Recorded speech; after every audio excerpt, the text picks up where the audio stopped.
Hello everyone, जय Hind. Welcome to स्वसनी group. बच्चों, कल हमने ट्रिग्नोमेट्री की सीरीज़ में अपने दो टॉपिक कवर कर लिए थे, logarithm function and general exponential function. आज हम लोग इससे आगे का पोर्शन पढ़ेंगे। पहला टॉपिक होगा हमारा इन्वर्स हाइपरबोलिक फंक्शन। उसके बाद मैं आपको इसके कुछ एग्जाम्पल बताऊँगा। उसके बाद हम लोग पढ़ेंगे Gregory series and trigonometrical expansion, और उसके बाद उसके एग्जाम्पल। तो आज के वीडियो में हम इतना कुछ कवर करेंगे, ठीक है। तो देखो, इन्वर्स हाइपरबोलिक फंक्शंस।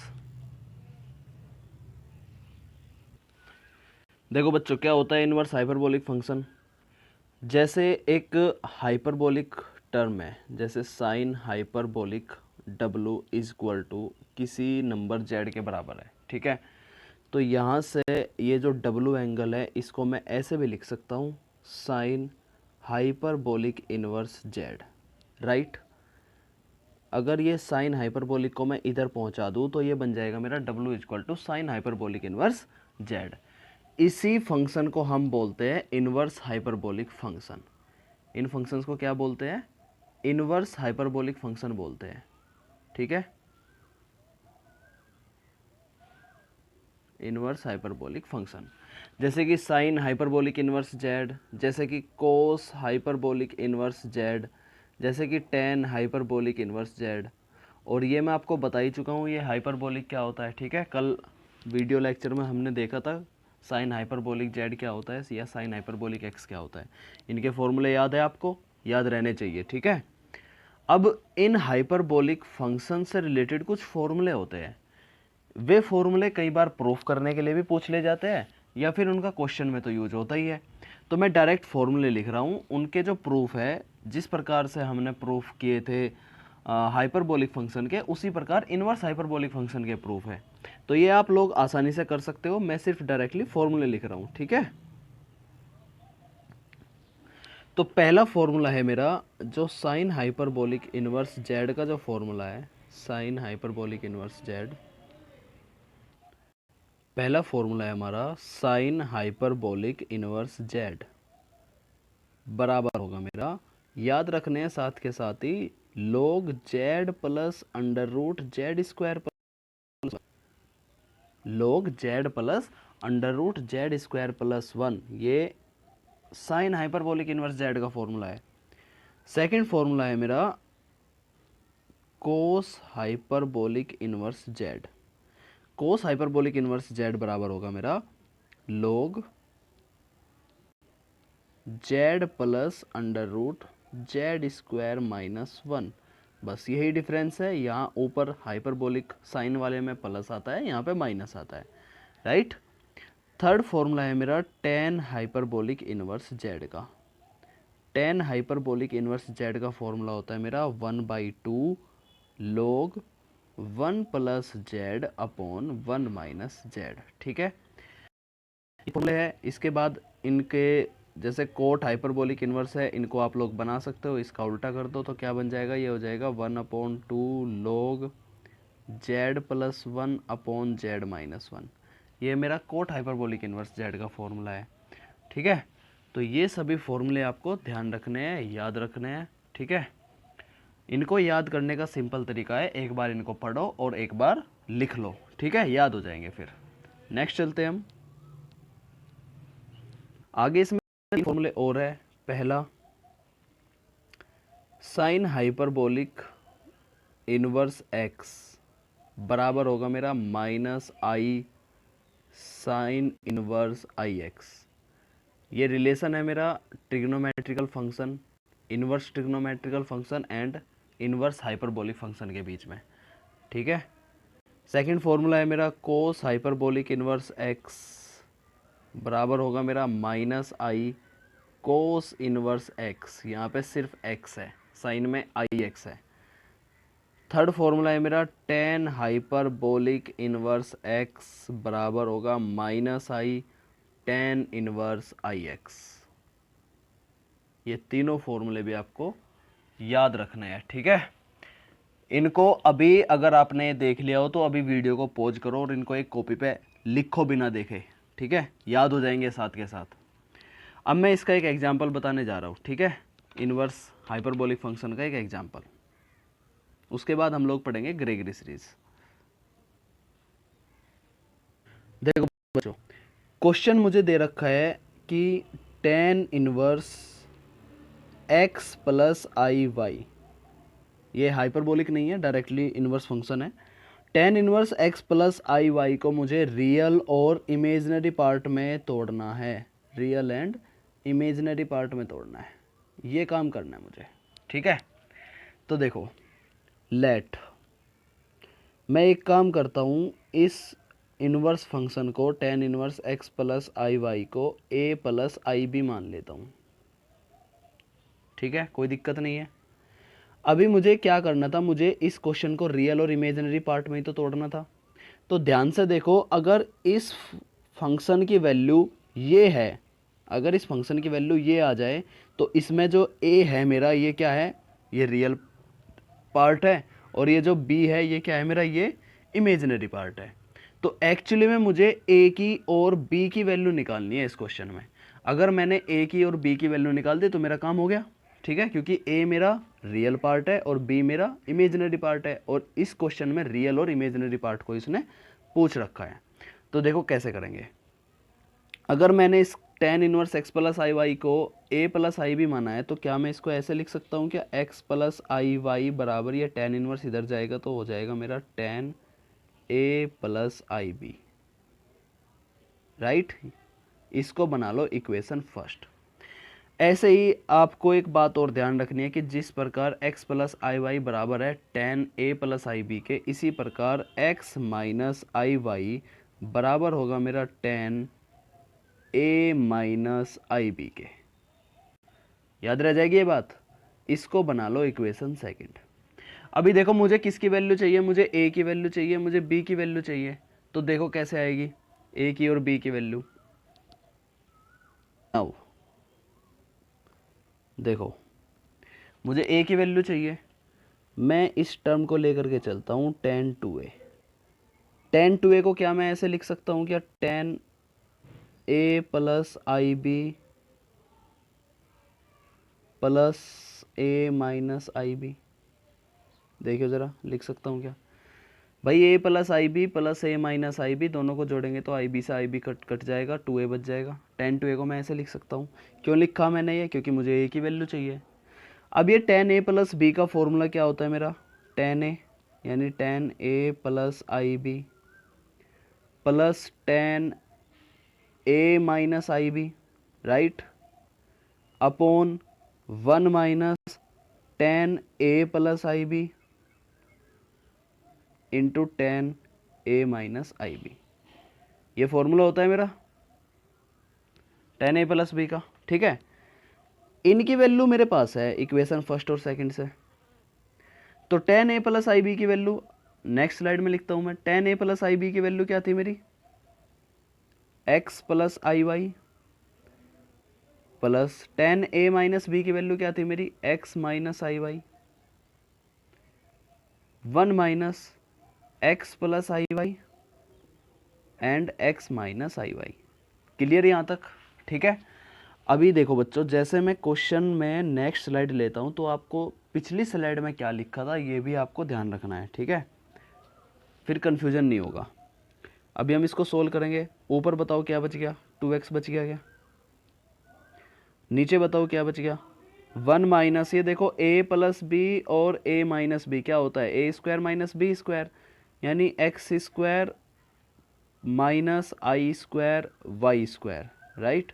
और आई स्क्वायर की वैल्यू क्या होती है, -1। तो क्या मैं इसको यहाँ पे डायरेक्ट प्लस कर दूँ क्या, इसको हटा करके प्लस हो गया, क्योंकि आई स्क्वायर की वैल्यू -1 होती है। तो क्या बन गया, 2x upon 1 minus x square plus y square. ये किसकी वैल्यू थी मेरी, ये वैल्यू थी मेरी tan 2a की। क्या चल रहा था इधर, tan 2a। तो आप मुझे बताओ a की वैल्यू क्या हो जाएगी फिर, या 2a की वैल्यू क्या हो जाएगी, ये इधर जाएगा tan inverse 2x upon 1 minus x square minus y square. मुझे तो a की वैल्यू निकालनी थी, a की वैल्यू क्या हो जाएगी, ये 2 भी इधर आ जाएगा, 1/2 tan inverse 2x upon 1 minus x square minus y square. तो मेरा एक काम तो हो गया। मेरा रियल पार्ट तो मिल गया, मुझे ए की वैल्यू निकालनी थी, वो मैंने निकाल ली। अब मुझे निकालनी है बी की वैल्यू। तो देखिए बी की वैल्यू कैसे आएगी, 9। जिस प्रकार मैंने 10 2a लिया है, अब मैं ले रहा हूँ 10 2ib। 10 2ib कैसे आ सकता है, पिछली बार जोड़ा था, इस बार घटा दो। 10 a plus i b minus a minus i b. देखियो अगर मैं इसे घटा दूँ तो आ जाएगा क्या, 2ib आ गया।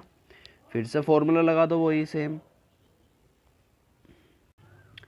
तो क्या हो जाएगा formula, 10 a plus i b minus 10 a minus i b upon 1 plus 10 a plus i b into 10 a minus i b, right. इसकी वैल्यू क्या है, वैल्यू रखो अब, x plus i y minus x minus i y upon 1 plus x plus i y into x minus i y. नीचे तो अभी multiply की थी मैंने, इसकी वैल्यू क्या आ जाएगी, देखो एक्स एक्स कट जाएगा, क्या कट जाएगा, क्या बचेगा ऊपर सिर्फ 2i और नीचे 1 plus x square plus y square. Clear. चलो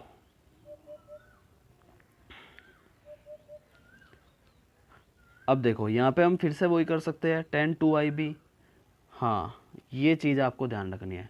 देखो ये किसकी वैल्यू आई, ये वैल्यू आई है मेरी 10 2ib की, ये वैल्यू मेरी 10 2ib की आई है। पिछले वाले पार्ट में मेरी वैल्यू आई थी 10 2a की। जब 2a की वैल्यू आई थी तो उसको डायरेक्ट मैंने 10 इनवर्स पहुंचा दिया था इधर जा करके, लेकिन यहाँ पे 10 2ib अड़ रहा है, आई आ रहा है बीच में ही, तो हमारा 10ix वाला फॉर्मूला लग जाएगा। 10ix क्या होता है मेरा, 10ix किसके बराबर होता है, आई 10 हाइपरबोलिक x के, ठीक है, ये वाला फॉर्मूला लगेगा। तो 10 2ib था मेरा, ये 2ib क्या हो जाएगा, आई बाहर आएगा, क्या बन जाएगा 10 हाइपरबोलिक 2b, राइट। किसके बराबर था ये बराबर था 2i upon 1 plus x square plus y square. Clear. चलो अब देखो ज़रा, आई से आई कट जाएगा क्या, यहाँ पे कट गया। 10 हाइपरबोलिक को इधर पहुँचा दो तो 2b इक्वल टू क्या हो गया, 10 hyperbolic inverse 2y upon 1 plus x square plus y square. तो b की वैल्यू क्या आ गई यहाँ से मेरी,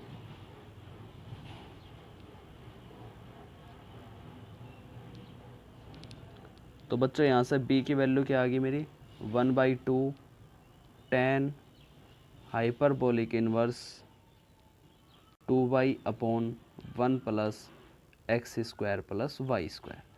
तो मुझे इस क्वेश्चन में a की और b की वैल्यू निकालनी थी, वो मैंने निकाल दी, इतना सा काम है अब। तो देखो अब देखो ग्रेगरी सीरीज़ क्या होती है। अभी ये जो क्वेश्चन मैंने आपको कराया है कई बार पूछा गया है एग्जाम में, ठीक है, आसान था ना क्वेश्चन ये। देखो ग्रेगरी सीरीज़, ग्रेगरी सीरीज़ क्या होती है, ग्रेगरी सीरीज़ सिर्फ एक एक्सपेंशन है ट्रिग्नोमेट्रिकल फंक्शंस का, ठीक है। ग्रेगरी सीरीज़, इससे 2-3 क्वेश्चन पूछे जाते हैं। फॉर्मूला क्या होता है इसका, theta is equal to tan theta minus 1/3 tan की क्यूब थीटा प्लस 1/5 टेन की 5 थीटा। इस प्रकार से मेरी माइनस आएगा, इस प्रकार से मेरी आगे सीरीज चलती रहती है, जहाँ वेयर ये जो थीटा है मेरा, ये -π/4 से π/4 के बीच लाई करता है। तो ये मेरी एक ग्रेगरी सीरीज है, theta is equal to tan theta minus, देखो ध्यान से, यहाँ पे टेन थीटा है, यहाँ पे 1/3 टेन की क्यूब थीटा है प्लस 1/5 टेन की 5 थीटा है। तो इसको हम बोलते हैं ग्रेगरी सीरीज, ये आपको ध्यान रखना है। इसका जनरल फॉर्म भी होता है, तो जनरल फॉर्म मैं बता देता हूँ, जिससे कई बार क्वेश्चन अटैम्प्ट किए जाते हैं। अनोदर फॉर्म कहते हैं इसे, दूसरा फॉर्म ग्रेगरी सीरीज का। तो अनोदर फॉर्म अभी हम उसको नेक्स्ट स्लाइड में देखेंगे। तो ग्रेगरी सीरीज अभी मैंने पढ़ा था, theta is equal to tan theta minus 1/3 tan की क्यूब थीटा। अगर मैं ये टेन बाहर लेकर के इधर पहुंचा दूं तो उसका दूसरा फॉर्म बन जाएगा फिर, ठीक है। तो वो फॉर्मूला होगा मेरा टेन इनवर्स एक्स बराबर एक्स माइनस एक्स की क्यूब अपॉन 3 प्लस एक्स की 5/5 माइनस एक्स की 7/7। कहाँ तक? इन्फिनिटी तक। ये फॉर्मूला आपको ध्यान रखना है। इसके बहुत ही आसान है, इसके नंबर ध्यान रख लो। पहले 1 आएगा, फिर 1/3 आएगा, जो 3 आ रहा है वही उसकी क्यूब होनी चाहिए एक्स की, ठीक है। फिर 1/5 आएगा, एक्स की वही क्यूब वही होनी चाहिए, एक्स की पावर 5 है, ठीक है। फिर 1/7 आएगा तो पावर भी 7 है, और एक बार टर्म प्लस चल रहा है, एक बार माइनस, एक बार प्लस, एक बार माइनस, ध्यान रह जाएगा। अब देखो इसका क्वेश्चन बता देता हूँ मैं।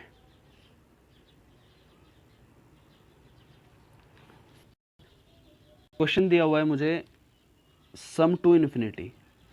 अच्छा, ये जो ग्रेगरी सीरीज है ये किसके लिए यूज होती है? ये सीरीज को जोड़ने के लिए यूज होती है, ये उनके जोड़ने का फॉर्मूला होता है।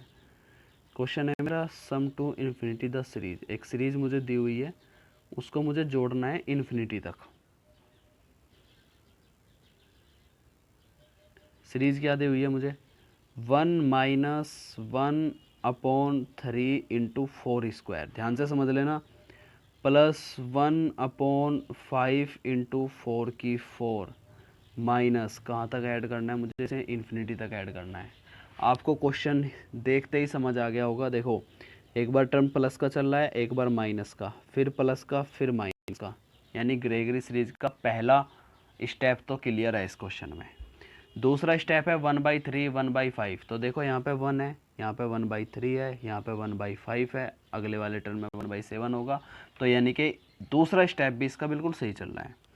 तीसरा स्टेप देखो, तीसरे स्टेप में होता है एक्स की क्यूब, एक्स की 5, लेकिन यहाँ पे क्या दे रखा है? 3 के साथ में 4 का स्क्वायर दे रखा है। यहाँ पे क्या दे रखा है? 4 का 4 दे रखा है। यहाँ थोड़ी सी मिस्टेक है तो उसे सही कर लो। तो अगली लाइन क्या बनेगी? देखो, अगर मैं इसमें 4 से ऊपर नीचे मल्टीप्लाई कर दूँ तो क्या बन जाएगी सीरीज मेरी? 4 से ऊपर नीचे मल्टीप्लाई की मैंने तो देखो ना, ऐसे बन जाएगी क्या? 4 1/4 माइनस 1/3 × 4 की क्यूब बन जाएगी ना ऐसे। भाई ये 4 से तो मैंने मल्टीप्लाई की और इस 4 से मैंने डिवाइड किया हर एक टर्म को, तो 4, और क्वेश्चन पे फ़र्क भी नहीं पड़ेगा इस बात से। 4 ब्रैकेट में 1/4 माइनस 1/3 × 4 की क्यूब प्लस अगले वाली टर्म क्या बनेगी? 5 × 4 की 5। अभी देखो ऐसा करने से क्या हुआ? ये माइनस है यहाँ पे, ऐसा करने से क्या हुआ? मेरी ग्रेगरी सीरीज बन गई। अब आपको दिख रही होगी, ये x है पूरा, ये x की क्यूब है, ठीक है, ये x की 5 है। तो फॉर्मूला किसका बन गया? tan इनवर्स x का। तो 4 तो बाहर है ही है, ये किसका फॉर्मूला बन गया? tan इनवर्स x का बाई ग्रेगरी सीरीज। और x की वैल्यू क्या है? 1/4 है, 4 नहीं है, 1/4 है, ठीक है। कैसे? बाई, यहाँ पे लिख देंगे बाई ग्रेगरी सीरीज, ठीक है। तो यही इसका आंसर है। इस प्रकार से आपको क्वेश्चन अटेम्प्ट करने हैं। एक क्वेश्चन और बता देता हूँ मैं इससे रिलेटेड। क्वेश्चन है बच्चों मेरा, प्रूफ दैट, अच्छा देखो क्वेश्चन है मेरा, प्रूफ दैट एक सीरीज दे रखी है मुझे, π/8 = 1/1 × 3 plus 1/5 × 7 plus 1/9 × 11 plus add infinity तक, इन्फिनिटी तक ऐड करना है मुझे, ठीक है। तो इस सीरीज को मुझे प्रूव करना है π/8 के बराबर। तो मैं इसका RHS लेकर के चलूँगा, RHS, ठीक है। देखो ध्यान से, यहाँ पे ये जो सीरीज है मेरी 1/1 × 3 1/5 × 7, कहीं से भी अभी ग्रेगरी सीरीज का इसका रूप दिख नहीं रहा मुझे। लेकिन मुझे एक बात तो दिख गई, मुझे यहाँ 3 आ रहा है, यहाँ 5 आ रहा है, देखो यहाँ 1 आ रहा है, यहाँ 3 आ रहा है, 5 आ रहा है, 7 आ रहा है। तो मुझे एक आइडिया हुआ यहाँ से कि ये दो अलग अलग सीरीज में स्प्लिट होगी, ठीक है, दो अलग अलग सीरीज में टूटेगी ये। तो इसके लिए मैं क्या करता हूँ, इसके लिए मैं ऊपर ऐसे लिख देता हूँ 3 - 1 अपॉन 1 × 3 प्लस इस वाले टर्म को मैं ऐसे लिख देता हूँ 7 - 5 अपॉन 5 × 7 प्लस इस वाले टर्म को ऐसे लिख देता हूँ 11 - 9 अपॉन 9 × 11। इस प्रकार से सारे टर्म चलते चले जाएंगे। ठीक है, हर एक टर्म के नीचे एक एक टर्म ले लो। देखो इसके नीचे ये, फिर एक बार इसके नीचे ये, तो क्या बन गया 3 अपॉन 1 × 3। 3 से 3 जाएगा तो 1 बच जाएगा, डायरेक्टली लिख दूँ क्या? इतने समझदार हो गए आप लोग, अब समझ जाओ। 3 के नीचे 1 × 3 है तो क्या बन गया, सिर्फ 1 बचा, माइनस यहाँ पे क्या बचा 1 अपॉन 1 × 3 यानी कि 1/3। ठीक है, ऐसे ही 7 के नीचे 5 × 7 आएगा, 7 से 7 ख़त्म हो गया, क्या होगा प्लस 1/5 बचेगा। ठीक है, बचेगा, फिर आएगा माइनस, यहाँ देखो 5 के नीचे 5/5 × 7 होगा, 5 से 5 ख़त्म होगा, 1/7 बचेगा, राइट। प्लस इसके नीचे लूँगा तो अब क्या बचेगा, सिर्फ 1/9 बचेगा, अगले टर्म में 1/11 बचेगा, प्लस दिख गया, सीरीज बन गई क्या? देखना, x की वैल्यू 1 है, minus x³ plus x³ series बन गई, और x की वैल्यू 1 है, 1 की तो पावर कुछ भी कर लो 1 ही आता है, तो किसकी सीरीज बन गई है? tan इनवर्स x की। किसकी सीरीज बन गई है? Is equal to tan inverse x की।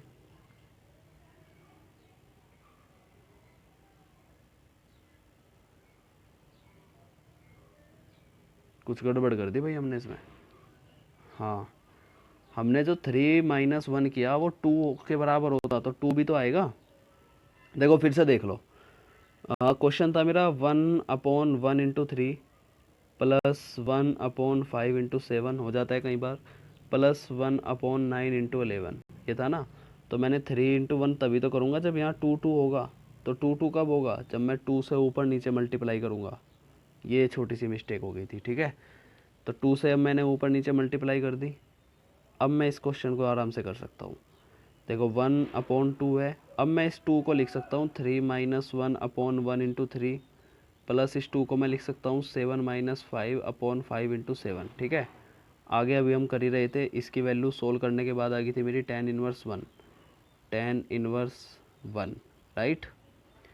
ये हो गया 1/2। tan इनवर्स 1 किसकी वैल्यू होती है? π/4 की। ये किसके बराबर आ गई? π/8 के बराबर। यही मुझे प्रूफ करना था। क्लियर है? तो इस प्रकार से हम लोग ग्रेगरी सीरीज के क्वेश्चन कर सकते हैं। एक क्वेश्चन आपके लिए अब होमवर्क है आपका, ये क्वेश्चन मुझे प्रूफ करना है π/4 के बराबर। किस वाली सीरीज को? 2/3 प्लस 1/7। दिख रहा होगा आपको, इसमें दो अलग अलग सीरीज हैं, तो इसको आपको दो अलग अलग सीरीज में तोड़ना है। -1/3 2/3 की क्यूब, 2/3 की क्यूब है, 2 की क्यूब नहीं है, सिर्फ 3 की क्यूब है। इसका मतलब 2 एक्स्ट्रा है, 2 एक्स्ट्रा है तो ये 2 बाहर आएगा। हिंट दे रहा हूँ मैं आपको, ये करना है क्वेश्चन। नहीं हुआ तो पूछ लेना, कोई प्रॉब्लम नहीं है। ठीक है, ये मैंने बिल्कुल माहौल यहाँ पे क्लासरूम वाला ही बना रखा है। अगर कोई प्रॉब्लम आती है तो आप पूछ सकते हो, लेकिन मुझे डाउट है पता नहीं कितने बच्चे यहाँ तक जाएंगे। मुझे तो ऐसा लगता है शुरू में देख लेते हो आप लोग वीडियो, लास्ट तक जाते ही नहीं हो, ऐसा महसूस हो रहा है मुझे। ये पढ़ाई की तरफ को इंटरेस्ट कम है बच्चों का। ये आपका होमवर्क है, इस क्वेश्चन को करना है, इसका आंसर तो प्रूफ करना है। तो आंसर क्या होगा ये मुझे प्रूफ करना है। ठीक है, तो आज के वीडियो लेक्चर में इतना ही। आज हमने ट्रिग्नोमेट्री की ग्रेगरी सीरीज तक कंप्लीट कर लिया है। बाकी हमारा लास्ट चैप्टर रह गया है, समेशन ऑफ ट्रिग्नोमेट्रिकल। क्या है लास्ट चैप्टर हमारा? हाँ, समेशन ऑफ ट्रिग्नोमेट्रिकल सीरीज़। तो समेशन ऑफ ट्रिग्नोमेट्रिकल सीरीज़ हमारी 2 वीडियो लेक्चर में कंप्लीट हो जाएगा बिल्कुल। उसके बाद ट्रिग्नोमेट्री ख़त्म, और उसके बाद होगा आप लोगों का टेस्ट, ऑनलाइन टेस्ट होगा उसी प्रकार से जिस प्रकार से पहला टेस्ट हुआ था। और बच्चों, इस बुक को मैं आपको 5वीं बार पढ़ा रहा हूँ अभी। ठीक है, 3 बार मैं क्लासरूम में पढ़ा चुका हूँ, ऑफलाइन क्लास में सेंटर पे। एक बार मैं इसका टेस्ट लिया था पूरी बुक का, वो भी सेंटर पे हुआ था, और एक बार अभी यहाँ पे होगी क्विक रिवीजन क्लास। ठीक है, अब भी अगर आपके इस बुक से अच्छे नंबर नहीं आए तो डूब के मर जाना कहीं चुल्लू भर पानी में। ठीक है, चलो वीडियो अगर पसंद आई हो और आपका मैथ्स का कंसेप्ट स्ट्रॉन्ग हुआ हो तो वीडियो को कर दो लाइक, दोस्तों के साथ करो शेयर, नीचे कमेंट करके बताओ कोई डाउट है क्या। और चैनल पे अगर आप नए हो तो चैनल को कर लो सब्सक्राइब, अगर अभी तक सब्सक्राइब नहीं किया, ठीक है। और इस चैनल की सभी वीडियो की नोटिफिकेशन पाने के लिए दबा लो बेल आइकन, क्योंकि इस चैनल पे अभी बहुत सारा अच्छा अच्छा कंटेंट आने वाला है, ठीक है। तो सभी वीडियो की नोटिफिकेशन आपको मिलती रहे, इसलिए बेल आइकन को प्रेस कर लो। तो आज की वीडियो में इतना ही, ठीक है। हर हर महादेव। आज मंडे भी है वैसे, तो भगवान शिव की आराधना करो। Thank you guys.